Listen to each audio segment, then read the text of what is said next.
Grave Tone. Welcome to Grave Tone Podcast, where horror comes to life in every form it takes. I'm Megan. And I'm Arthur. Happy New Year, everybody. Yeah. Yeah, this is our first episode true. of 2026. Damn. I know. I like it. Yeah, me too. It was good. This is a good way to kick off the year. I think kicking off the year with a review is a good way to start things, right? Yeah, we were fortunate enough to receive an advanced screener from IFC for their new film, The Plague, which I believe releases internationally or at least nationally on January 2nd. Yeah, so it's getting a much bigger release because initially it was released in December 24th in New York and LA only. Yeah. And then nationwide expanse is January 2nd, which is including Canada, US, etc. Yeah. It's a very interesting movie. Very niche, I guess I would say, because it's getting a limited release to begin with, and I guess then it's going to depend how it rolls and stuff. Yeah. But it did do the festivals, and let me tell you, it had the official selection of Festival de Cannes in 2025. Yep. It was the Best Picture main competition in Fantastic Fest 2025. Nice. It was in the AFI Fest official selection as well. The Calgary International Film Festival. Okay. Stige Best Actor. Okay. The Woodstock Film Festival winner of Best Editing Narrative. Cool. Deauville American Festival Critics Prize. Like it's My goodness. it is very good It was very highly regarded. So. and very highly regarded. Yeah. Yes. So So this was a fascinating film to watch. Yeah. And I think part of I sat with it, we were sitting watching it and I felt myself like uncomfortable at several parts. And I feel like that had something to do with the level of realism that's in the movie that we'll kind of like 100%. get to a little bit when we, I guess, get a little bit more in depth about it. it like gave me a throwback nostalgia feeling. But like in the most uncomfortable way possible, where you're like, oh God, this was terrible. Yeah, God, this was kinda. awful.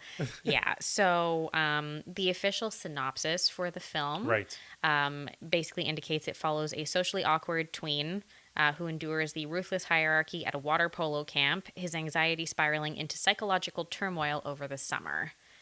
So essentially, yes, this film follows a character named Ben who has moved cross country as far as we can tell. Yeah, exactly. Yeah. And is attending a water polo summer camp, which is like, it's like a sleepover camp type of thing. You Yeah, you stay stay there there. and everything, It's yeah. not a day camp thing. For a number of weeks over the summer, and is enduring the thing that 12 and 13-year-old children in general, but this time the focus is like young boys coming into puberty and like what all of that means and the level of awkwardness and how uncomfortable and I guess unsure of yourself you are about every single decision that you make. Yes, but it also is exasperated, I guess, a little bit more by the plague. Yeah. Right? So that's the whole thing. That's the important premise of the movie. That's the premise, yes. So again, I'm not going to give away too much more until we get into the spoilery bit of things, but the basic idea in this is that the boys at the camp have this running joke, game, prank, whatever you'd like to call it, that they play, that they call the plague. And every time there's a new camp session, they pick one of the boys and they deem him to be the boy with the plague, quote unquote. And so the unwritten... Kinda? Well, no, it's true. That's what it is. Okay, so the thing- Apparently it's passed down. Fine. But we'll get Yes. into more of the details about it, like, as we go. But, like, the basic overall premise is this. They pick a person who they deem has the plague. You cannot touch the kid with the plague or you will be infected. So if you touch them accidentally, you have to scrub yourself clean completely or you'll catch it. Yeah. Yeah. Exactly. And this is actually super interesting because the movie is done and written and produced by Charlie Paulinger. Yeah.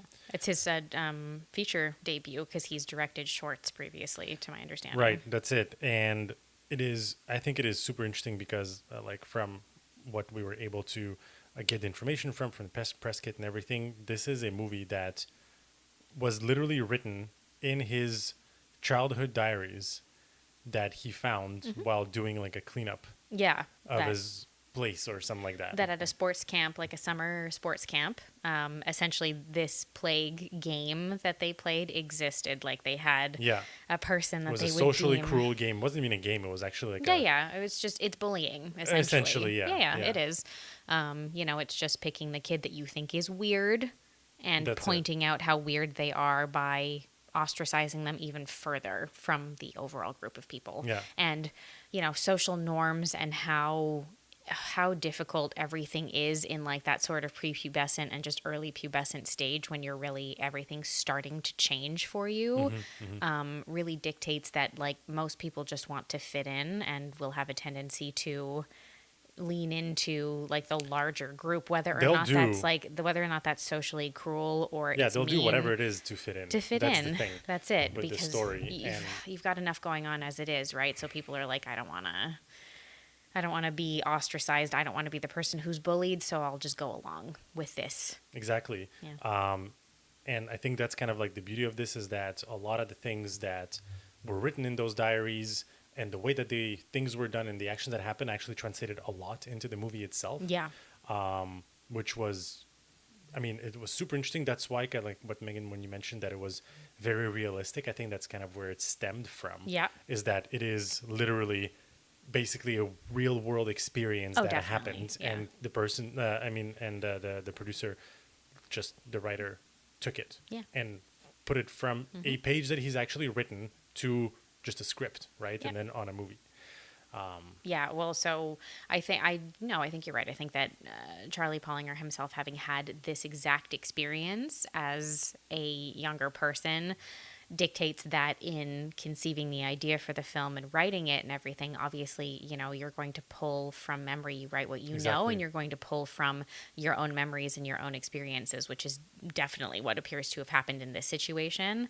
And I think maybe we can get into it when we do like our three favorites, but that's something that's like pretty high ranking, I think, in this is the dialogue between Yes. the characters. It's I would so say well done. 98% of whom are young boys of about that 13 year age range, roughly.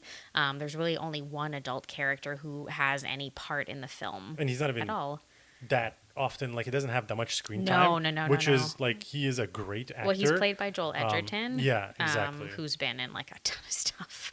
So, and who also produced the film, actually. So, obviously, he read and liked what he read and decided to help fund the project as well, which is pretty cool, because now I think it's obviously getting, like, a decent amount of hype from people as well. So, pretty good. It should be getting a lot more hype, because, seriously, it is really good. If it is somewhere in your area, as of the 2nd, you should definitely check it out. Yeah, it might be getting more limited release, but you might still be able to track it down somewhere. And hopefully, with IFC and everything too, that means it will be available sooner rather than later for streaming, even if you can't find it right away. Hopefully it'll be available like to rent or anything in the maybe coming months.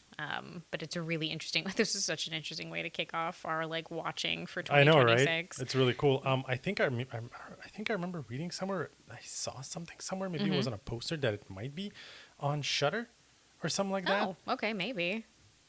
Or feel like I read it maybe it will be. somewhere. I don't know. Anyways, You're looking at me like I have knowledge. This is definitely something that should be picked up by Shudder for like a VOD release and stuff like that. Yeah, and I mean IFC has their own like streaming stuff anyway. So there you go. yeah, Even better. Maybe it was a collab. I don't know. I feel like I remember seeing it. it's totally possible. Anyway. So should we do digs? Because we're just going to do this in the 100%. traditional way. Since by the time this episode drops, essentially the film will have had its release. So we'll just go about things in the usual way. Yes, of course. Okay, so shall we do digs then? Digs. Yes. I would say, okay, so because of everything that we're just going to like discuss about the favorite parts and everything just a little bit later, the dialogue, like you said, the whole point of the movie, the fact that it's like a body horror, Lord of Flies mix type of thing, what it means, the acting, anyways, a lot of it is very, very, very good. Yeah. I absolutely loved it. So I'm like at an 8 out of 10 easily. Yep. Easily, Yep. if not more. Yep. Maybe I'm having first of the year happens to be a very good film Yeah. bias or something, but I was just going to say I'm at 8 8 digs right right? now. Oh yeah, no, this is sitting in a really high range for That's me. it. This was Like, very it good. was very good. And technically speaking, Yes. because this movie was released on the 24th, technically it's a 2025 movie. And since we did the Yes. best of 2025 episode before seeing this one, Obviously. I would bump some movies from my list for You would this bump movie. something and maybe put it on there. I Yeah. could understand I that. don't know which one, No, no. but this is definitely it should have been there. Like, That's fair. yeah. Yeah. No, that's fair. Okay. Okay, we've done digs. Should we get into spoilery territory and go through our 3 favorites and stuff? Well, yeah. Okay, let's do We need it. to bring Gary. Gary, get over here. Kick over us here. off. You've been warned. Spoilers ahead. Okay, what is your first favorite coming away from this? Okay, it's hard to select only 3 because usually we just do 3 per person. Yes. Because there's so many things that I did like about the movie. Yeah. I think one of the things that I liked a lot Mm-hmm. because every time it happened, I was kind of like, wow, like it didn't take me out of the movie, No. but it made those scenes that much more impactful. Okay. Essentially, it was actually the music. Oh yeah, there's something fascinating about the score in Yes. this film and the utilization of the scoring, which is very, I don't know how to describe it. It's almost very foreboding and very jarring in many scenes that it pops up in. Like it almost gives you its own version of a jump scare. It's like it's meant to make you uncomfortable in some capacity, maybe to a degree in the same way that the characters are uncomfortable in most of the scenes.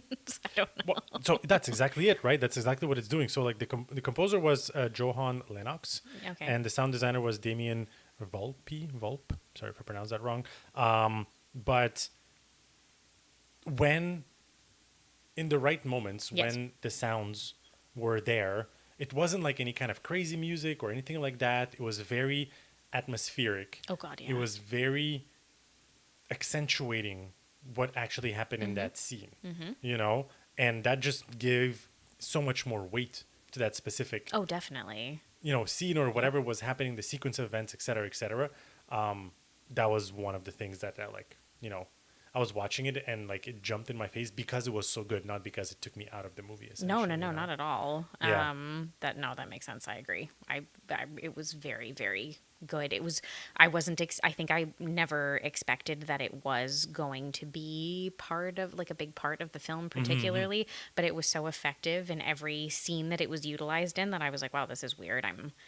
I'm uncomfortable because the music is telling me that I should be uncomfortable. I mean, some of the music was also a little bit uncomfortable. Like it was a Oh, lot for of sure. vocalized, voices and Yes. not really singing, but Well, it just was kind like of the most uncomfortable children's choir you've ever heard, kind of Yeah. thing. Like they're very ominous. yeah, that's it. So yeah, that was number 1 for Okay. me for sure. My first, I would say, and I know like we kind of just mentioned it like a few minutes ago, my first, I think, would be the script itself. Yes. Because there was just, when you, now that we're no longer teenagers, obviously, but we all have been at some point or another, when you listen to younger people have conversations with each other and it sounds like the jokes that they're making and everything flies right over your head, or it's just like, it's just ridiculous nothingness. It's just nothingness. Yeah, absurdity exactly. much of the time, right? Like younger people, like, they get into a group, they get really, especially like younger boys, like they get really hyped up with each other and stuff like that. And they just start making really dumb jokes about things or whatever About it is. anything and everything. It's just Anything. what it is. And like they'll just shout out like random garbage or like a random word in the middle of like a joke that's already happening. And just like that's their input. That's the way that they're like adding to the situation or the conversation. That happens so frequently in this movie, but in a way that feels completely realistic. Like there were some scenes where I have to wonder, I'm like, did he just tell them to just joke around with each Yeah, just other do- and catch parts of it? Because none of it felt scripted. It felt like these were kids of this age having nonsensical conversations with each other Yeah. about whatever stupid stuff Yeah. kind of thing. And it just like it goes from one place to another, and then somehow someone is being made the joke of, and then Yes. it completely disappears. It's just all over the place. Yep. And I cannot say that that's how I remember what I was like when I was 12, I'm 13, sure it 14 made more years old. sense to you when it was No, happening. for sure That's it made the more thing, sense, but I'm right? just trying to remember if that was the case. Probably. Yeah. But it was very, very, very organic. And that's kind of like the thing that gave me the whole nostalgia thing, is that, Yeah. you're joking around with your friends, you're doing this, you're doing that. All the conversations that are had, the jokes, etc. Like it was so well written Yes. that it was as if someone just took a camera and was filming an interaction of, Of younger, younger like, people. that's it, like younger adolescents, basically. That's it. Yeah, it's true. It was Yeah, so yeah. good. Oh, it's so good. Yeah, it was really crazy. Number 2 for me, Mm-hmm. I would say is, I think it was Ben's perspective. So Ben is the main character, Yes. technically speaking, right? Yeah. And most of the movie, well, actually, the whole movie is technically shot from his perspective, but his perspective is also a little bit unreliable narrator type of thing. Sort of. Because it is only from what he sees and what he knows. We don't know what the other kids are thinking. We don't know what's happening with them, etc. Whatever it is, right? It's his opinion and perspective on That's what it. is occurring around him. Exactly. So. Yeah. So it's like, I think my second favorite thing is like the combination of his perspective with the way that certain shots were done or composed, or like the whole liminal space of the shots that Yeah. they were able to do with that school. It always made you feel kind of like weird, almost uneasy. I even made a joke in the middle of it. I was like, why doesn't this school have lights anywhere? Some places have, some places don't. Anyways, but I think all of that tied into the whole you not knowing what is actually happening. And this is even more apparent towards the end. Yeah. When things start to unravel. That really, like, the combination of that really kind of brought the movie together. That's true. It's true. Yeah, it's true. Actually, you know what? I should give like a quick little bit rundown of things. So, yes, the lead character in the film, his name is Ben. He's played by an actor named Everett Blunk. We also have the character of Eli, who is the weird kid, quote unquote. He's the socially awkward one. He is the one that they boys have currently deemed to have the plague. Okay, well, since we're in this territory, he kind of has the plague. Okay. Let me finish this. Wait. Okay. He's played by an actor named Kenny Rasmussen, who is incredible. Yeah, he by was the way. very God, good. he was good. As we mentioned before, Joel Edgerton technically basically plays the only real adult character that we have any contact with. See, really. Yes. There's correct. some in the background we see, but no one really like interacts. not much. No, that's it. And we hear a mom on the phone at one point. Like, there's Sure. not a whole lot going on that way. Plays the coach of the water polo team, who they call Daddy Wags. You don't know what his actual name is. That's what they call him. And then I guess the only other one that really comes into play a fair bit is a character named Jake, who's like the bully, played by K.O. Martin or Kyo Martin. I think it's K.O. Kyo. Anyway, Kyo. Yeah, I Okay. think so. Yeah, that's it. So, yes. That's it. Yeah. So what were you saying? Okay, so that was your second. It was the sort of combination of Yes. shots plus. Yeah, it's the way that the cinematography and the unreliable narrator part of things made me feel, because like Ben's it perspective, brought yeah. in the movie together in a that makes really, sense. really good and smart way. Yeah. I think my second favorite, again, I guess hopping off of this point as well, would probably have to be the performances in general, particularly by the young cast in this movie. Yeah, so they, on purpose, to make it seem as close as reality as possible, they cast like Actual 12 to younger 14-year-old 14-year-old kids. actors. Yes. Yeah, so like... Yeah, this isn't one of those No, where this you're is getting not a like- 19, 20-year-old yeah, playing 13. No. They're actually around the age that their characters are Yeah. supposed to be. And like you were saying, the performances are very good God, they're so good. I really... for these young actors. I know. I was so impressed with every single one of them. Like, I'm mentioning the main ones, obviously, because they have a ton of screen time, like Ben, like Eli, like Jake.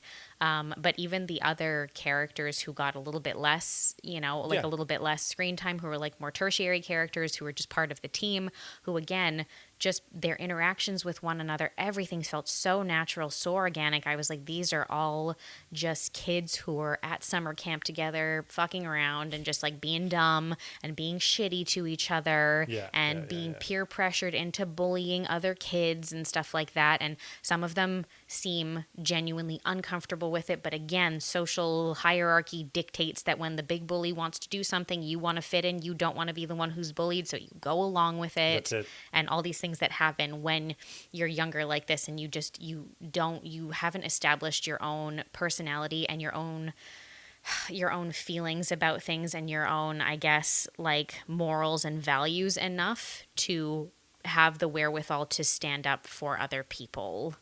in any circumstance because you don't want to be targeted. And I mean, arguably, I could say that happens to people into adulthood, but I mean, they're 13 years old. I know, Like, I know. it's- No, I know, but that's what I mean. Like you're a not lot there. of the things that they do is just kind of like joking around and being crappy to each other, or whatever. I don't think it's necessarily bullying, but the whole plague thing, I think that is. Oh, and because there's that a is few things that transition very fully. cruel. Yes. Yeah, I mean, fine. There's maybe a couple of other things, but that thing is very cruel because it's the whole thing of like, oh, he has the plague and whatever, but it seems like the kid has a rash Yeah. of some kind, He's got, and like, a it's skin like, oh, if you problem. touch him, you're gonna get it, and then it seems like it's a bullshit thing that obviously no one would really believe that this is the case, but then the main character does help him. Well, we think he does. See, again, this could play on your unreliable narrator side of things. Does Ben only feel like he's getting a rash?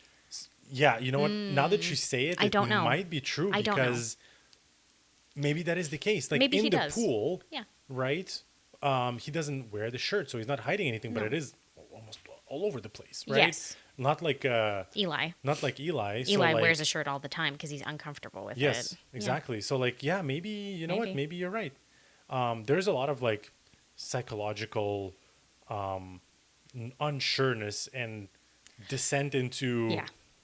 almost madness, I want to say, at a certain point. There is a little bit of like a spiral that Ben Yes. experiences throughout the course of the film to take him from, quiet and unassuming to like a kind of, that's it. It's almost like a mania of some sort that sets in for him that, again, feels realistic because it's not like he actually goes crazy and has to be carted off to an asylum, that type of thing. But it's in that way. Do I act as the bully? Do I not? He doesn't want to. He wants to like befriend Eli, but then also Well, he wants to fit in, so he Yeah. actually does do things that are kind of crappy that at are the kind of beginning. shitty, and but then then tries he- not to. Yeah, that's it. But then kind of falls back into certain things again because he himself is so unsure of who he is and what whether or not, like, it's so easy to be influenced when you're this age, right? And so, like, just, whether or not, like, what's happening is really happening, that it's like he cannot help but kind of fall back That's it. on certain ways of being as well. But I just thought, God, I thought he was such a standout. I thought he was so good. And I thought that the kid who played Eli was fantastic. Kenny Rasmussen, I thought he was wonderful. He had the exact level of like when a lot of us think back to like, your primary school into like, middle school, high school age, like that Right. early stage before you got a little bit older and everybody tried to act the same way to not get picked on. Yeah, that's it. There were like those one or two weird kids who were just strange, and they would be like off doing their own thing and people would like whisper about them a little bit, or they always seemed a little bit odd. And to a degree maybe acted like it didn't bother them that people would kind of make fun of them and stuff, even though it's entirely possible that it did. Of course. And I feel like there's some parts of that are played on a little bit in this too, where like seemingly Well, Eli seems like he doesn't give a shit, but he But- kind of does. But he does. Yeah. He does. He is literally self-harming. Like He is. Oh, it it's is so not sad. too crazy, but No, but there's still, just a little bit of a trigger there just in case for anybody. Like, Yeah. it's true that is something that so does like come it into might play. seem like the person is unaffected or whatever it is on the surface level, but Yeah, really, but it gets it cannot to you. not affect you. Yes, and he's psychologically or he appears whatever. to be experiencing like mental health issues, Yeah. like maybe depression or some sort of mental health issue of some kind. The further that we That's get it, into yeah, the yeah. story, the more that you kind of see that happening, and it becomes like more apparent that it's not just like I'm a little bit quirky. No, like he's going through some stuff. Mm-hmm, So.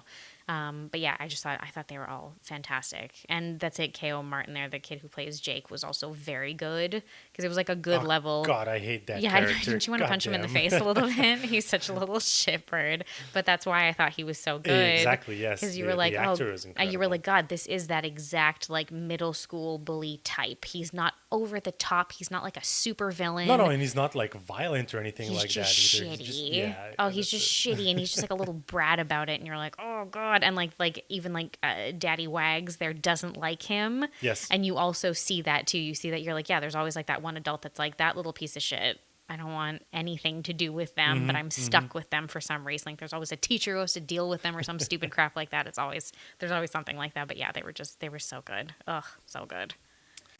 So I think for me, like number 3, there's a lot of good things to say, very good things to say about this movie, but it is one of those movies that would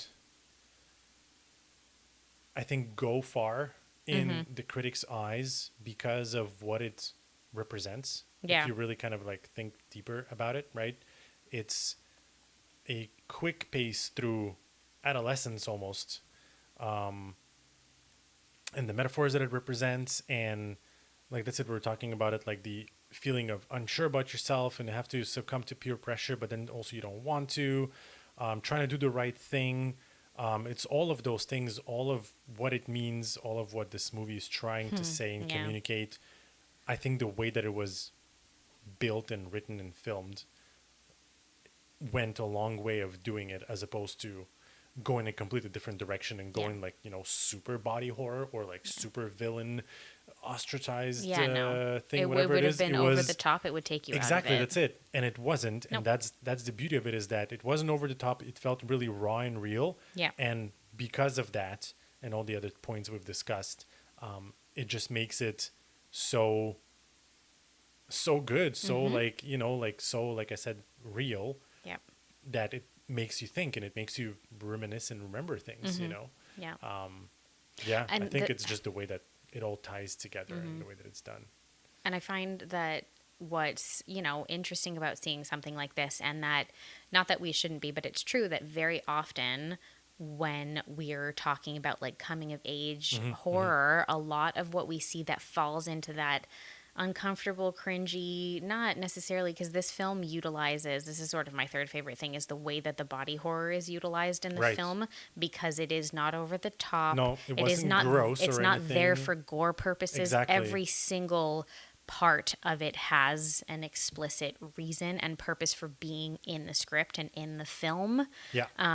to show just the level of also just being uncomfortable in your entire body at this age, because it is changing in a way that you do not understand Yeah. and will not be comfortable with for years to come, and you will be experiencing this for a long period of time, and this is like the beginning of that. And, you know, how it affects you psychologically because of what's being affected in your body itself, like physically what is happening to you, the like emotional impact that has on Yeah, you. that's it. And I find that that's something that in horror we've gotten in a few different types of films, that oftentimes follow young women who are experiencing these Right. parts of like puberty and things like that. Like, you know, if you think of like Carrie and things along those lines, Yes, right? of course. Where Prime that, example. yeah, like, you know, that aspect of puberty and stuff is used as part of the horror itself that a character is experiencing, but we haven't gotten that very frequently with young boys necessarily. So this was like a really interesting, because, you know, with boys too, there's like all of the social aspect of like we're supposed to be tough, and Right, yeah. they're never supposed to be uncomfortable with this themselves, and they can never say that they're uncomfortable with like, oh God, like, you know, my body's changing and I'm getting acne and I'm doing this and I'm doing that. They're all supposed to ignore it and be like quote unquote manly and just talk about girls that they want to have sex with and stuff, and like, which that happens like a ton in the movie too. That's a lot of like the dialogue is stuff like that, you know, where they don't even understand properly at this age what sexuality is, but they all puff themselves up and peacock to the degree that they think that that's they it. do, but they have no idea. Like, they're all acting like they've had sex, and I'm like, you're 12. What are you talking about? You know, where they have no idea, no experience whatsoever.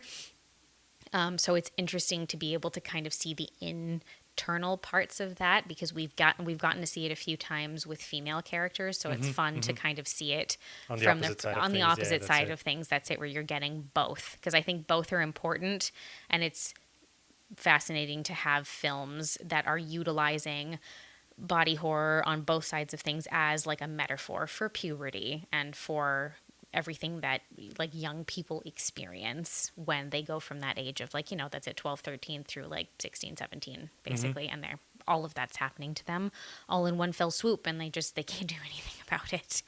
So they're just along for the ride, and that in and of itself is its own horror story. Like, all of us have kind of had all of that Yep. happen to us at a younger age, and it's exhausting and can be extremely overwhelming multiple times throughout your adolescence. So utilizing that as an aspect of horror in a narrative, I think, is so intelligent and realistic, because every person can relate to it in some capacity. Yeah, that's it. Exactly. I think that's very well said. Yeah. This was so good. I'm so happy we were able to watch I know, right? this. Yeah. Thank you very much, IFC. My God, yeah, it's, huge shout out to IFC. And this is like a wonderful film. I know that Charlie Pollinger has had another project greenlit that is being called The Mask of the Red Death, which I don't think is necessarily a full adaptation of the Edgar Allan Poe story of Right, the same yes. name, but I believe has a basis in that story to some Cool. degree. And I know, and so that's currently, I think, maybe in pre-production. That's being worked on. That's been greenlit, and it looks like the star of that film is going to be Mikey Madison, who 2020, I want to say 2024 or 2025, I should say, actually just won an Oscar for Honora Oh, damn. last year as Best Okay. Actress. People in the horror space will know her from Scream 5.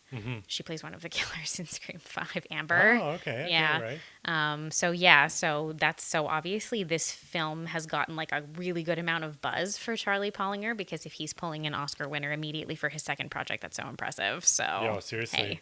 I am surprised, but also not surprised. No, You know not what I after mean? having watched this. I'm Yeah, not yeah, that's surprised. it. So Exactly. I'm super fascinated to see what his next project will look like and what his future projects will look like. This reminds me of like when everybody saw Barbarian and they were like, I wonder what Zach Cregger is going to Yeah, do and then, after bam, this.